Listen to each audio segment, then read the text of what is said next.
राधे राधे दोस्तों, पसंद आए तो लाइक कीजिए, सब्सक्राइब कीजिए और शेयर कीजिए। पोछा लगाते हुए गीता अक्सर आंसू पोंछ रही होती थी। मैं पूछती तो अपनी सास को गाली देते हुए कहती, करमजली मरती भी नहीं, जीना दूभर कर रखा है। बेटे पर चलती नहीं, मेरे को पीटती है, मेरी बेटी को पीटती है। किसी दिन धक्का दे दूंगी उसे मैं। दीदी मेरे पति के सामने मुंह नहीं खोलती, बेटा है ना उसका, पिए पड़ा रहता है पर चू नहीं करती। दीदी ये औरत जात ही औरत की दुश्मन होती है, उसके आंसुओं का टपकना बहने में बदल जाता है। मैं कुछ नहीं कह पाती थी। माँ उसे संभालने का मोर्चा संभालती, औरत ही औरत की दुश्मन होती है, यह बचपन से सुनती आ रही हूँ। किशोरावस्था में गर्मी की दोपहरियों में चुपके से ग्रह शोभा पड़ती थी तो उसकी कहानियों में अक्सर यह जुमला लिखा होता, दिल्ली यूनिवर्सिटी के एक टॉप कॉलेज में पढ़ाई के दौरान जब एक महिला प्रोफेसर प्रमोशन की रेस में दूसरी महिला से बाजी मार ले गई, तब भी यही जुमला सुना। अफसोस, मैं भी कई बार यही सुना। बस स्टॉप और फूड कॉर्नर पर तफरी करते समूहों के बीच भी दो औरतों के बीच की दुश्मनी के लिए यही सुना। यहाँ तक कि आमिर खान ने जब रीना को तलाक देकर किरण राव से शादी करने का फैसला लिया, तब भी यही सुना, दुश्मन होती है। अगर आप भी इस सवाल के जवाब में मुस्कुराते हुए मन ही मन हाँ का बटन दबा रहे हैं तो जनाब जागिए। तस्वीर का जो रुख दिखाया जा रहा है और सालों साल प्रचारित किया गया है, असल में उसमें सच्चाई है ही नहीं। पितृसत्तात्मक शक्तियों ने बहुत बारीकी से समाज का ताना बाना बुना है। इस बुनावट में इस बात का खास ख्याल रखा गया है कि लड़कियां को कभी गट्ठर में तब्दील न होने दिया जाए।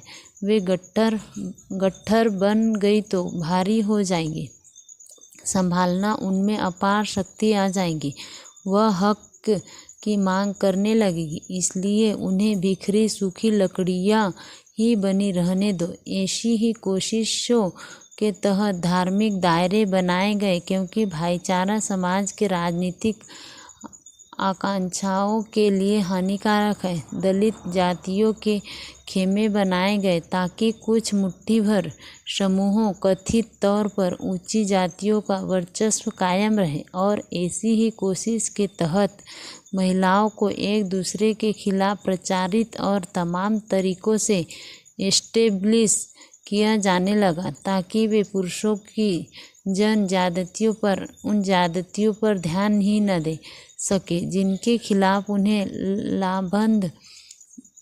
लामबंद होना है। वे आपस में ही लड़ भिड़ मरे, वे एक दूसरे को अपना दुश्मन देखती ढूंढती फिरे। गौर से सोचिए, औरत औरत की दुश्मन है, यह कितना हास्यास्पद स्टेटमेंट है। एक ही जेंडर के दो या दो से अधिक शख्स आखिर एक दूसरे के दुश्मन हो कैसे सकते हैं?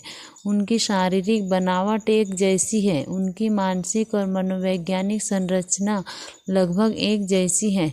गर्भाधान, PMS, पीरियड और हार्मोनल बदलावों से उपजी तकलीफों को वे सभी अपनी अपनी उम्र में झेलती हैं।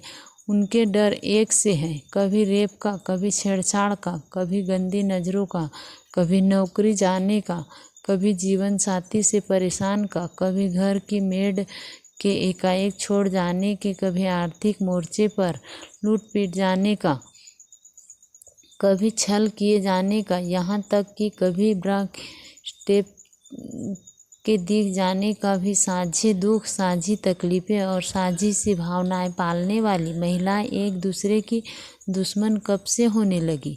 होती ही नहीं। शुद्ध रूप में देखें तो वह एक दूसरे की दुश्मन हो ही नहीं सकती। सच तो यह है कि दुश्मनी एक ऐसी चीज़ है जो जेंडर, वर्ग, जाति, रंग भेद से ऊपर है। इस बात से कोई फर्क नहीं पड़ता कि आप औरत है या पुरुष, और आपका जिस दुश्मनी निभानी है वह स्त्री है या पुरुष। हमारे लाभ के रास्ते में आने वाले हर एक शख्स हमारा दुश्मन है। उदाहरण के तौर पर मेरी मेहनत लगी हो तो प्रमोशन मनमोहन को मिले या सुनीता को, क्या फ़र्क पड़ता है? यदि मुझे है कि मैं प्रमोशन डिज़र्व करती हूँ तो मनमोहन की जगह कविता होगी तो भी मैं वही चाहूँगी जो मैं मनमोहन के केस में चाहती। यदि दो पुरुष मेरे प्रतियोगी हो तो भी मैं उन्हें हराना ही चाहूँगी, क्योंकि यह बात एंड रिजल्ट की है, यानी इस बात की है कि मुझे चाहिए क्या।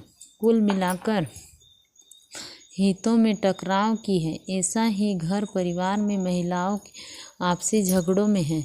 घर में ननंद और भाभी के बीच के टकराव को भी इसी स्टेट से जस्टिफाई किया जाता रहा, जबकि सच्चाई यह है कि घर में दिन भर जब ननंद और भाभी रह रही है तो जो टकराव होंगे और खींचातानी होगी वह घर में ज़्यादातर समय साथ रहने वाले दो या दो से अधिक शख्सों के बीच ही होगी। फिर चाहे वह भाई पति को लेकर हो या किचन में प्रेशर कुकर की सीटी को लेकर साथ है। महिलाएं भावुक होती हैं। उन मनोविज्ञान कुछ इस तरह रचा हुआ है कि वह भावनात्मक जुड़ाव को बहुत आसानी से श्रम आप नहीं कर पाती। अपवादों को कृपया यहाँ छोड़ दें।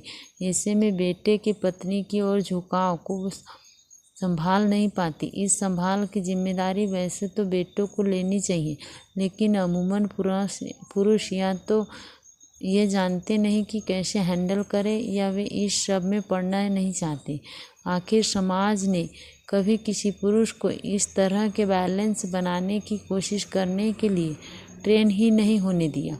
उसे घर का राजा बाबू बनाकर रखा गया और इसलिए वह किसी पचड़े में पड़ता नहीं। वह सास बहू के झगड़े से परेशान हो जाता है तो दो पैग गटका लेता है या पत्नी को लेकर अलग हो जाता है। हैरानी की बात यह है कि जब वह अपने माता पिता से अलग होता है तब भी इसकी वजह उसकी पत्नी ही बता दी जाती है। यानी एक पुरुष की घर में इनिशियली चिरकुट झाग को संभाल न पाने की उसे चुपके से कालीन के नीचे खिसका दिया जाता है और मारकर उभर दी जाती है। उस पुरुष की पत्नी यह कहते हुए कि माँ को बेटे से अलग कर दिया क्योंकि महिला ही महिला की दुश्मन होती है।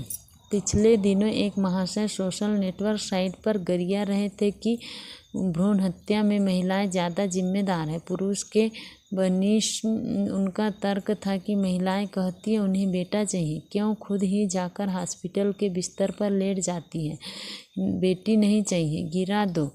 महाशय पर तरस आया। लेकिन इस लेख को पढ़ रहे कई लोग यह सोचते होंगे कि यह सही है, जबकि सच तो यह है कि यह 3 बेटी जन चुकी महिला के शरीर का जब धड़कता हुआ एक हिस्सा अबार्सन जरिए उसके शरीर से बाहर बहाया जा रहा होता है तब उसकी आत्मा मर रही होती है। केवल नर्सिंग होम में बेंच पर बैठे ससुराल पक्ष के वे लोग मुस्कुरा रहे होते हैं जो इस अबार्सन के पीछे होते हैं। दिन रात के ताने और गाली सुनने वाली एक औरत तमाम दिखे अनदिखे दबाव के चलते ही यह फैसला लेती है कि मैंने कभी यह नहीं सुना कि 2 भाइयों के बीच होने वाले संपत्ति विवाद के लिए कभी यह कहा गया हो कि पुरुष ही पुरुष का दुश्मन होता है। लगभग हर घर में पैतृक संपत्ति को लेकर विवाद हो ही जाते हैं, तनातनी होती है, लेकिन इस विवाद और तनातनी जो कई बार हत्या तक में बदल जाती है प्रॉपर्टी विवाद कह दिया जाता है। क्यों जनाब?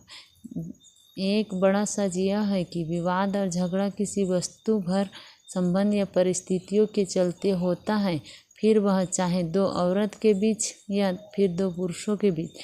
लेकिन हम आंखें मूंद लेते हैं, सवाल नहीं करते, बने जुमलों को सदियों उछाल लेते हैं बिना यह सोचे कि इससे पीढ़ियों का नुकसान हो रहा है।